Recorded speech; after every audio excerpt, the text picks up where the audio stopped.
कि शायद पहली दफा एक इंजीनियरिंग कोर के जो जनरल हैं उनको आर्मी चीफ अपॉइंट किया गया। क्या इसकी कोई पहली तारीख हिस्ट्री है, या अगर हिस्ट्री नहीं है तो ऐसी क्या वजह है कि प्राइम मिनिस्टर मोदी ने या बाकी डिफेंस एस्टैब्लिशमेंट ने फैसला लिया? क्या अंदर 2 या 3 और इम्पोर्टेंट मसले हैं जो उनके फोकस एरियाज में। एक जो है वो है जो मॉडर्नाइजेशन या रादर इंडिजनाइजेशन जो हम कह रहे हैं, भारत के जो आर्मी को भारत के अंदर ही जो इक्विपमेंट है उसको प्रोड्यूस करके उसको इंडिजनाइज करने के लिए, जब आपको पता होगा तकरीबन 300 ऐसा आइटम है जब सरकार ने उस पर बैन लगाए बाहर से नहीं आएंगे, तो भारत ने खुद प्रोड्यूस करना शुरू किया।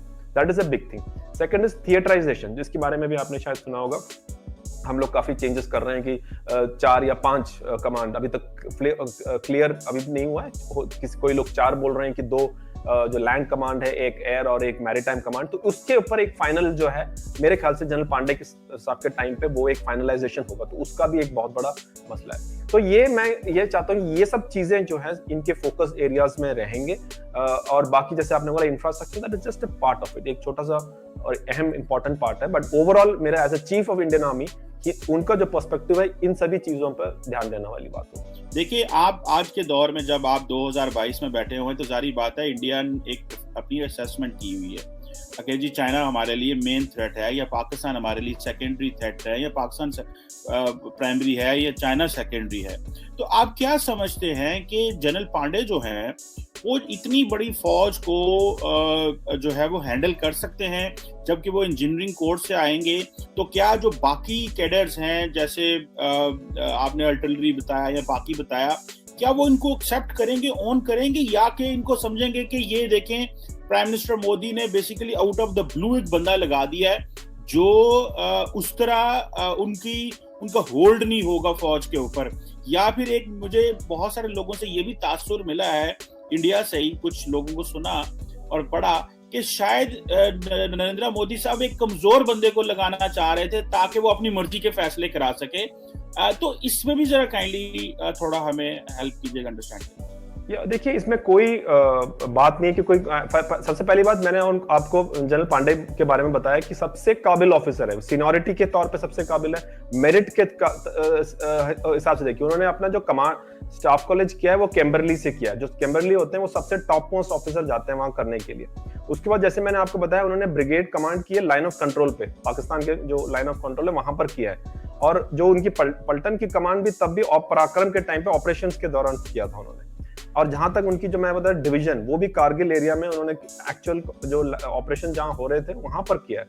कोर की बात मैंने कहा है कि कोर भी उन्होंने नॉर्थ ईस्टर्न एरिया में कमांड की है, कमांड पूरी ईस्टर्न कमांड को संभाला है। तो ऑपरेशनली इनसे ज्यादा क्वालिफाइड, और उसका डीजी मिलिट्री ऑपरेशंस में रहे, सिनकैन या जो अंडमान कमांड है वहां भी रहे। तो मेरे ख्याल से आज की तारीख में जैसे जनरल नरावने के बाद सबसे सीनियर मोस्ट, सबसे ज्यादा क्वालिफाइड इन सभी चीजों में जनरल पांडे ही है। तो उसमें मेरे को कोई शक नहीं कि सीनियरिटी और मेरिट के नाम पे जनरल पांडे। और जहां तक हमारे भारत के फौज में चाहे कोई भी आए, जो चाहे कोर हो चाहे कमांड हो, उसमें कोई प्रॉब्लम नहीं आता उनका बैकग्राउंड क्या होता है, वो इन्फेंट्री क्या आते हैं, आर्मर्ड क्या आते हैं, आर्टी के, वो जो कोर कमांड या कमांड या चीफ आते हैं तो उसमें देयर इज नो, ऐसे नहीं पूछते कि ये किसके हैं, तो वो क्वालिफाइड हैं। और जहां तक आर्मी कमांडर्स की बात है या कोर कमांडर्स की बात है, वहां तो जाने के बाद एज एक बहुत बड़ा फैक्टर होता है। सबके सब बराबर होते हैं, 19-20 का ही फर्क होता है, सबके सब बराबर होते हैं, सबके सब क्वालिफाइड होते हैं। तो ये जो क्वेश्चन है कि क्या वो एक्सेप्ट करेंगे, आता ही नहीं है फौज में, मैंने कभी नहीं देखा और ना ऐसा कुछ होता है।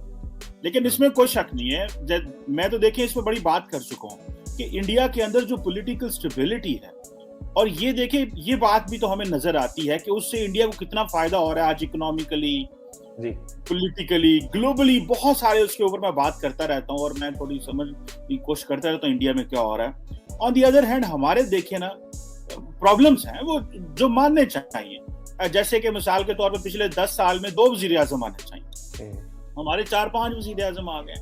पिछले 10 साल में 3 आर्मी चीफ आने चाहिए, लेकिन हमारे सिर्फ पिछले 6 साल में 2 आर्मी चीफ आने चाहिए थे, या इन टोटल 10 सालों में 3 आर्मी चीफ आने चाहिए थे, लेकिन 1 या 2 है मैक्सिमम। तो ये चैलेंजेस तो हैं, मतलब वन कैन नॉट डिनाई। मैं अगर उस पर कहूंगा नहीं तो वो भी जारी बात है, तो बनता नहीं है। हिस्ट्री सामने है, कॉन्स्टिट्यूशनल पॉलिटिकल रोल है, तो वो जारी बात है वो नहीं है। बात व्हाट्सएप पे बड़ी चल रही थी, वो हमारे बहुत सारे। हेलो एवरीवन, हमारे चैनल पे आप सबका स्वागत है। अगर आपने अभी तक हमारे चैनल को सब्सक्राइब नहीं किया है, जल्दी से कर दीजिए।